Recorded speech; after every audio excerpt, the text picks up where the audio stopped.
Hi, thanks for joining me today. Today we're going to look at adding fractions, but specifically we want to add them with a common denominator. You'll notice that on the actual paper I wrote two fractions, 1/2 plus 3/8 for the first one, and 2/5 plus 1/3 for the second one.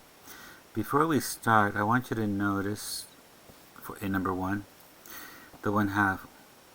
The 1/2 is a ratio. The bar right here also means to divide. The symbol in the middle is addition, that we call that our operation. I also want you to know that our fractions are positive. When we combine them, before we add fractions, we need a common denominator. Some students think that we can add straight across, that 1 plus 3 is 4, and 2 plus 8 is 10. No, that will not work. One of the things that we're going to do is we're going to look at the denominators to begin with. We're going to look at the 2 and the 8. If you have paper and pencil, why don't you copy, pause the video if you like, and follow along as best you can. Feel free to use the calculator. And here we go. What did you notice that I drew? Sort of like a T-chart. I'm going to start with that 2 on the left-hand side, and I'm going to write the multiples of the 2, starting with 2. What does that mean? I'm just going to add by 2 all the way down. Probably 3 or 4 numbers. Start with 2. 2 plus 2 is 4, plus 2 is 6, plus 2 is 8. And I'm going to stop at 8. I'm going to bring down my 8. I'm going to start off with 8. 8 and 8 is 16. 8 more is 24. And I'm going to stop because one of the things that I'm going to ask myself when I do the T-chart is, when will both columns have the same number? The same common number? What do you notice here? The left column has an 8, and the right-hand column has an 8. The number 8, boys and girls, will be our common denominator. Now we say, well, okay, so what do we do with that now? I want to change this 2, this denominator, to be an 8. So what do I do? Well, if you're not sure, how many 2's did it take to create the 8? 1, 2, 3, 4. 4 is going to be a factor that we're going to use to change this to 8. 2 times what is 8? 1, 2, 3, 4. 4 times.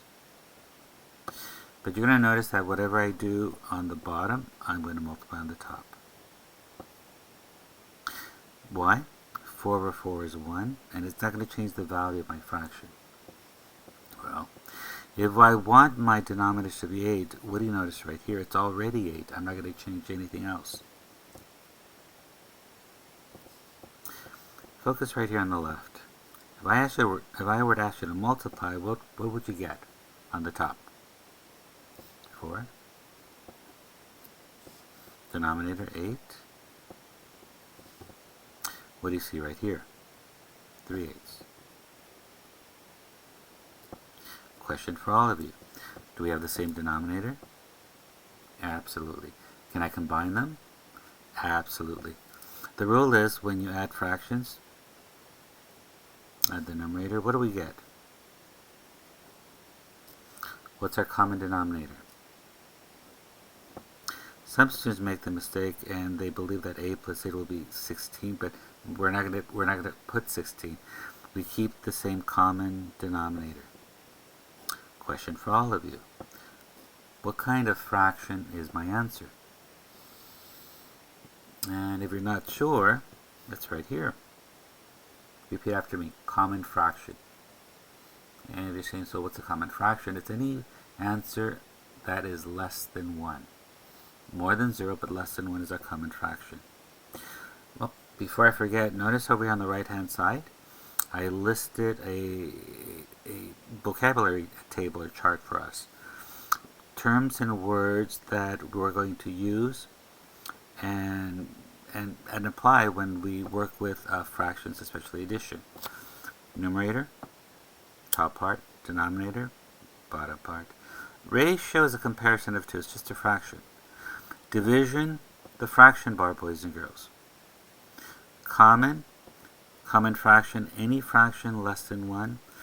Improper, any fraction greater than 1. Operation, the addition. Product is when you multiply. Factor is a number that you use to multiply. And then reduce. I created a video. I hope you were able to see it, and it's in your Google Classroom on how to reduce fractions. And combine. When we're combining, we're grouping together.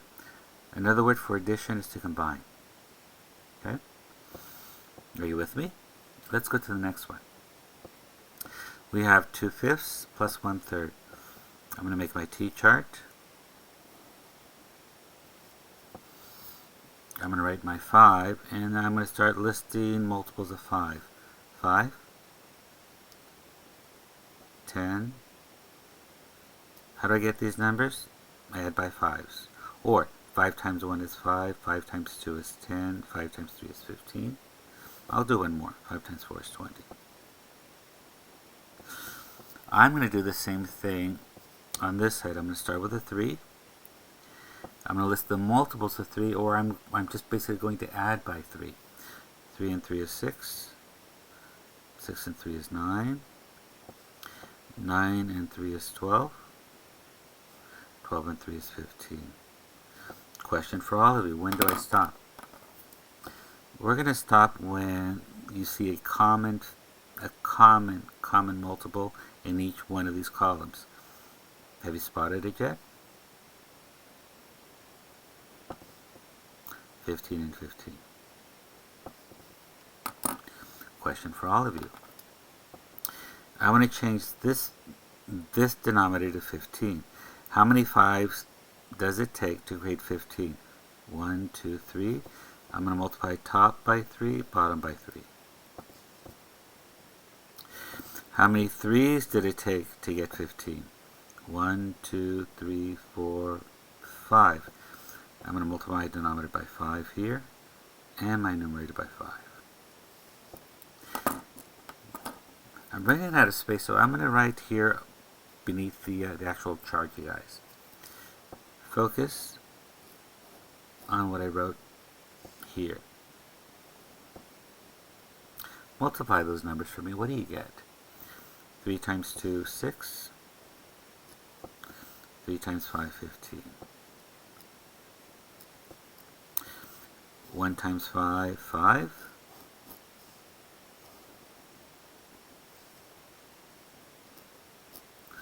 3 times 5, 15. And this is good. We have the same common denominator. And because we have the same denominator, which is 15, I can just add my numerators. 6 and 5 is 11. What's my common denominator? 15. Question for all of you. Proper or improper? Good job. If your fraction is less than 1, if the numerator is smaller than the denominator, common, proper. Thank you, boys and girls. Okay? Have a good day. Bye-bye.